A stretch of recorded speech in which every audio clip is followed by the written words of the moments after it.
గౌరవనీయులైన మంత్రి గారికి ఒక చిన్న విన్నపం సార్. ఏంటంటే రీసెంట్గా కేరళలో ఒక మంచి పాలసీతో వచ్చారండి. కేరళలో ఒక పాలసీ ఏంటంటే ఈ లిక్కర్ కన్జంప్షన్ మన రాష్ట్రంలో బాగా ఎక్కువ, మన ఆదాయం చూస్తేనే తెలుస్తుంది. అన్ని ప్లాస్టిక్ బాటిల్స్ వాడుతున్నారు. కేరళలో ఎగ్జాంపులరీగా ఒక్క జిల్లాలో మొదలు పెట్టారు. ఏంటంటే ఆ బాటిల్ మీద 10 రూపీస్ ఎక్స్ట్రా ఛార్జ్ చేస్తున్నారు. ఛార్జ్ చేసిన తర్వాత ఖాళీ బాటిల్ ఇచ్చిన వెంటనే they have to repay the 10 rupees. దాన్ని రీసైకిల్కి వాడటానికి టీటీలో ఉంది సార్. అనేది ఈ బ్రాండీ బాటిల్స్ కూడా అప్లై చేయమని. బ్రాండీ బాటిల్స్కి ప్లాస్టిక్ కన్జంప్షన్ ఎక్కువగా ఉంది. ఎక్కడ పడితే అక్కడ పడేస్తున్నారు కాబట్టి హ్యూజ్ కన్జంప్షన్ ఒక దగ్గర కలెక్ట్ అవుతుంది. అది ఈ కొంచెం ఎక్సైజ్ డిపార్ట్మెంట్ వాళ్ళతోటి కోఆర్డినేట్ చేసుకుంటే major percentage of plastic waste ఒకటి చేయొచ్చండి. కేరళలో ఇంప్లిమెంట్ అయింది. ఇంకొకటి ఏంటంటే ఈ సింగిల్ యూజ్ ప్లాస్టిక్స్ ఈ నిషేధానికి మీరు మీలాంటి హీరోస్ తోటి అడ్వర్టైజ్మెంట్ చేయాలి అంటే కొన్ని కోట్లు అవుతుంది.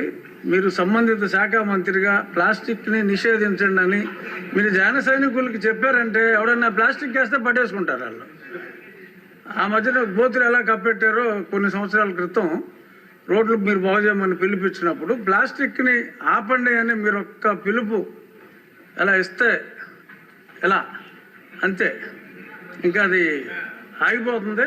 సో కాబట్టి సంబంధిత శాఖ మంత్రిగా మీరు ఆ స్టెప్స్ తీసుకుంటే డెఫినెట్గా ఈ ప్లాస్టిక్ భూతాన్ని అరికట్టాలంటే అది మీ వల్ల సాధ్యమయ్యే అవకాశం చాలా ఎక్కువగా ఉంది. కాబట్టి ప్లాస్టిక్ గురించి మీ అవగాహన ఇందాక మీరు చెప్పారు, ఎక్స్ట్రాడినరీగా మొత్తం అంతా ఎక్స్ప్లెయిన్ చేయటం. తల్లి గర్భంలో కూడా ఈ పొల్యూటెంట్స్, మైక్రో పొల్యూటెంట్స్, ఇలాగే విలేజెస్లో సిటీస్లో కొంచెం డిజిటల్ బోర్డ్స్ని ఎంకరేజ్ చేస్తే ఈ ఫ్లెక్సీలు మానేసి ఆ అడ్వర్టైజ్మెంట్ ఏదో డిజిటల్ బోర్డ్స్లోనే ఇచ్చుకుంటారు ఆ ఫంక్షన్లప్పుడు దానప్పుడు. కొంచెం ఆ రకంగా డిజిటల్ బోర్డ్స్ని ఎంకరేజ్ చేస్తే this might also come down quite a bit sir. ఇది నా రిక్వెస్ట్ తమరికి. ఈ ఉప్పలపాడు బర్డ్ శాంక్చురీ దాదాపు 9 అడుగులు 8 అడుగులు ఉండాల్సింది అది 5 అడుగులకు వచ్చింది అనేది. అలాగే గుంటూరులో ఈ కాలువల్లో పూడికలు కానీ ఇవి ప్రత్యేకించి నేను ఈ ఫస్ట్ గుంటూరుని మోడల్గా తీసుకొని ఈ దసరా తర్వాతే నేను ప్రత్యక్షంగా వెళ్తాను. ఇది ఎందుకంటే ఇది ఆల్రెడీ మేము గత కొద్ది రోజులుగా డిస్కస్, ఎందుకంటే అపాయింట్మెంట్స్ కొంచెం లేట్ అయినాయి అందరికి. ఎందుకంటే pollution control board is very limited ఉంది మనకి. చాలామంది ఇంకా హైర్ చేయాల్సి ఉంది. గత ప్రభుత్వం కూడా నియమించాల్సిన సభ్యులను నియమించలేదు, కావాల్సిన సిబ్బందిని నియమించలేదు. Pollution control board is real. నేను ప్రాక్టికల్గా గౌరవ శాసనసభ్యులు బొండ ఉమామహేశ్వర గారు చెప్పిన వారికంటే ముందే నేను చాలా లోతుగా దీని మీద అధ్యయనం చేశాను అధ్యక్ష. చేసినప్పుడు ఒక షార్టేజ్ ఏముందంటే ఎంప్లాయీ షార్టేజ్ చాలా ఉంది. ఎంప్లాయ్మెంట్ చాలామంది ఒక ఎంప్లాయ్మెంట్ ఇంత కావాలంటే దాంట్లో దాదాపు ఒక 2/3 లేదు అధ్యక్ష. వాళ్ళు ఉన్న డిమాండ్కి పెరుగుతున్న గ్రోత్కి దాని తగ్గ మానిటరింగ్ చేయడానికి లేరు ఒక మనుషులు. అలాగే దీంట్లో అవకతవకలు ఉన్నాయా అంటే గౌరవ శాసనసభ్యులు చెప్పినట్టుగా ఫస్ట్ పని చేయాల్సిన ఎవరు అధ్యక్ష? అర్బన్ బాడీస్ పనిచేయాలి, మున్సిపాలిటీస్ పనిచేయాలి. Everything you cannot completely directly correlate with pollution control board. అలాగే వారిది నేను ఆయన సరిదిద్దుకోవాలో లేదంటే నాకు తెలియదు, కానీ ఒక మాట అయితే చెప్పదలుచుకున్నాను. ఇది అందుబాటులో ఉండరు, ఇవన్నీ తప్పు. రాగానే మనకి చైర్మన్ గారికి కూడా చెప్పాను, first pollution control board open చేయమని. అదొక వాస్తవం ఏంటంటే పొల్యూషన్ కంట్రోల్ బోర్డు సామాన్య మనిషికి సంబంధం ఓన్లీ ఇండస్ట్రియల్ కనెక్టెడ్ అనుకుంటాను. ఇది ఫస్ట్ టైం కృష్ణయ్య గారు వచ్చాక వారికి తెలియజేసిన హీ హ్యాస్ ఓపెన్ ఇట్. ఎవరైనా సరే ఎనీ ఆఫీస్కి వెళ్ళిపోయి మీరు పొల్యూషన్ కంట్రోల్ బోర్డు ఆఫీస్కి వెళ్తే మీకు అది ఓపెన్గా ఉంటుంది. దానికి నేను బాధ్యత తీసుకున్న తర్వాత మొట్టమొదటి చేసిన అధ్యక్ష. కాబట్టి దీని మీద అవగాహన కల్పించాలి. అసలు వెళ్తే కొంత సమాధానం, ఎందుకంటే first of all there is extensive employment shortage ఉంది, దానికి అదొక మేజర్ సమస్య. అలాగే వారు లేవనెత్తింది ఇంకొకటి రామ్కి సంస్థ మీద వారికి షోకాస్ నోటీస్ ఇష్యూ చేయడం జరిగింది, యాక్షన్ తీసుకోవడం జరిగింది. అలాగే చాలా వ్యర్థాలు వదిలేస్తున్నారు ఇవన్నీ. అంటే ఒక ప్రాబ్లం ఏముందంటే ఏదన్నా సరే స్ట్రిక్ట్ యాక్షన్ తీసుకోవాలి అంటే ఎన్ని ఇండస్ట్రీస్ మూతపడిపోతే మనకు తెలియదు అధ్యక్ష. మీకు ఇందాక నేను ఎందుకు ప్రస్తావించానంటే ఉదాహరణకి ఫ్లెక్సీస్. ఇప్పుడు ఫ్లెక్సీలని వెంటనే మనందరికీ తెలుసు ఫ్లెక్సీస్ మైక్రో లెవెల్ డిస్ట్రిబ్యూట్ అయిపోయి భూమిలోకి ఇంకిపోతున్నాయి, నీళ్ళలోకి వెళ్ళిపోతున్నాయి, గాల్లో కలిసిపోతున్నాయి, ఆ తిరిగి తల్లి గర్భంలోకి వెళ్ళిపోయి ఇవన్నీ తెలిసిందే. కానీ ఏదైనా వెంటనే బ్యాన్ చేద్దామంటే it has become an employment source for many people. కొన్ని కుటుంబాలు రోడ్డు మీద పడిపోతాయి. సో దీనికి ఏం చేయాలి? దీనికి చాలా సహజ క్రమంలో తీసుకురావాలి, ఒక మార్పు పట్టుకురావాలి, చాలా సహజ క్రమంలో కొంత అవగాహన కల్పించాలి, వారికి కొంత తెలియజేయాలి. సడన్ గా మెషిన్ పెట్టాల్సిన ప్లాస్టిక్ పెట్టే చోట బయోడిగ్రేడబుల్ మెటీరియల్ పెట్టాలంటే దానికి ఆ పర్టికులర్ ప్రింటింగ్ మెషిన్ ఎంతవరకు యాక్సెప్ట్ చేస్తే కలర్స్ అంత సాచురేషన్ ఉంటుందా లేదా ఇవన్నీ కూడా ఆలోచించాలి దేశం. నా ఉద్దేశం ఏంటంటే ఒక ప్లాస్టిక్ చిన్నపాటి ఫ్లెక్సీకే మనం ఇంత ఆలోచిస్తున్నప్పుడు can you imagine the magnanimity to apply the real true pollution norms to every industry. ప్రపంచం మొత్తం మీద ఇది ఒక భారతదేశం లేదు, ప్రపంచం మొత్తం మీద I'm very deep committed environmentalist అధ్యక్షుడు. నేను రియల్ లైఫ్లో వాడటానికి ఆలోచిస్తాను. కానీ ప్రాక్టికల్గా మనం చూసేటప్పటికి ఇప్పుడు ఏ పరిశ్రమ అయినా సరే పొల్యూషన్ లేకుండా ఏ పరిశ్రమ లేదు, ఒకటి లేదు.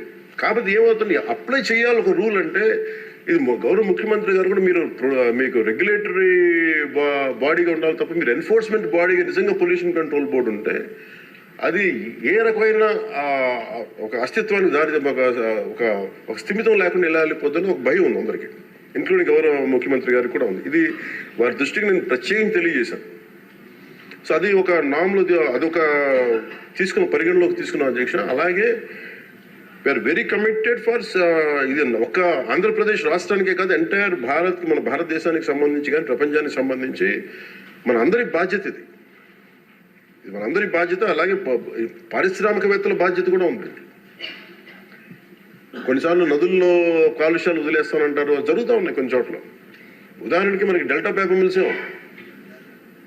మనకి భీమవరం డెల్టా పేపర్ మిల్స్ మొత్తం అసలు కూర్చోబెట్టి ఒక బలమైన పంట కాలం నాశనం అయిపోయినాయి. అది మీ దృష్టిలో ఉంటుంది, మీకు తెలుసు.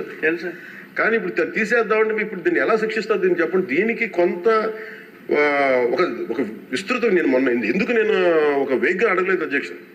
నేను ఎందుకు ఒక రోజు ప్రత్యేకించి దీని మీద మీరు చర్చ పెట్టాలని ఎందుకన్నానంటే ఇలాంటి గౌరవ సభ్యులు లేవనెత్తింది దాన్ని ఖచ్చితంగా పరిశీలించాల్సిన అంశం. కానీ మీరు intention should be Nobel and pure. మీరు ఇంటెన్షన్ డోంట్ టార్గెట్ ఓన్లీ ఈ అయోధ్య రామ్కి ఏమవుతుంటే ఒక పరిశ్రమ చేస్తే మళ్ళీ గత ప్రభుత్వంలో అయిపోతాం. ముఖ్యమంత్రి గారి ఇంటెన్షన్ కూడా అది కాదు.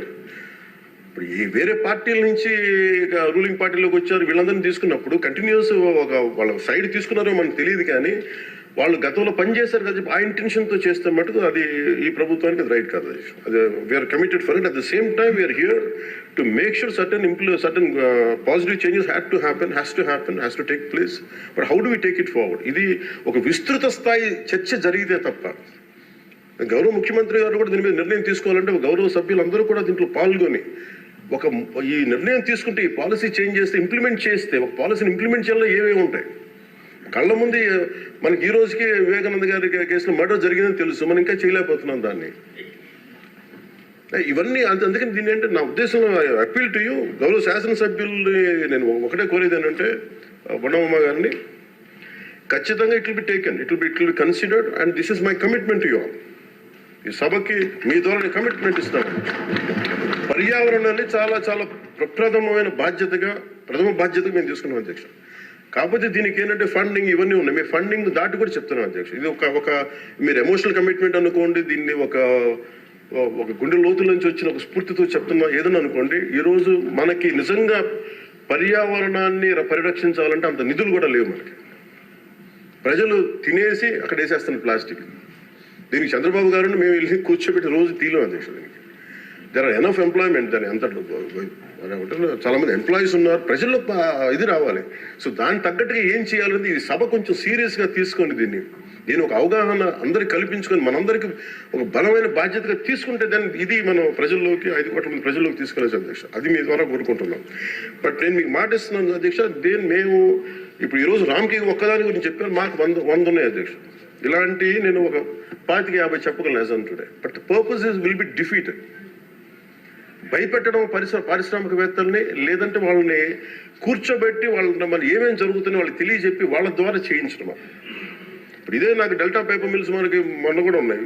ఆక్వా ఈరోజు 25,000 ఇన్ని వేల కోట్ల ఆదాయం ఆక్వా ఇస్తుంది. అది ఎంత పొల్యూషన్ క్రియేట్ చేస్తుంది మాట్లాడాలంటే. కానీ ఇండివిజువలైజ్ చేయలేదు కదా, it should be total policy. అందుకని దీన్ని దృష్టిలో పెట్టుకొని మీరు దీన్ని ఈ ఒక్క ప్రశ్నతో ఈ ఒక్క పోటుతో కాకుండా విస్తృత స్థాయిలో మీరు ఒక రోజు దీని మీద చర్చించి, pollution is the future of our life. Pollution జరిగితే మనం ఎంత డబ్బులున్నా ఎంతున్నా ఆనందంగా బతకలేని పరిస్థితులు, మాస్కులు పెట్టుకోవాల్సిన పరిస్థితులు వస్తాయి భవిష్యత్తులో. అలాగే ఉన్నాయి యాజ్ అంటున్నాయి. మీరు దీని మీద ఒక నోట్ చేయండి అధ్యక్ష. ఒక విస్తృత స్థాయి ఒక అసెంబ్లీ ఒక సభ జరగాలి దీని మీద. ఆ రోజు వచ్చేలోపు మేము ఏమేం చేసాం, ఈ రోజు గౌరవ శాసనసభ్యులు లేవనెత్తిన అంశాలన్నిటికీ నేనే ప్రత్యక్షంగా వెళ్ళి ప్రతిదీ నేను పరిశీలించి నేను దాని మీద సరైన మీకు ఒక నివేదిక అందజేస్తాను. నేను మీకు హామీ ఇస్తున్నాను. Thank you.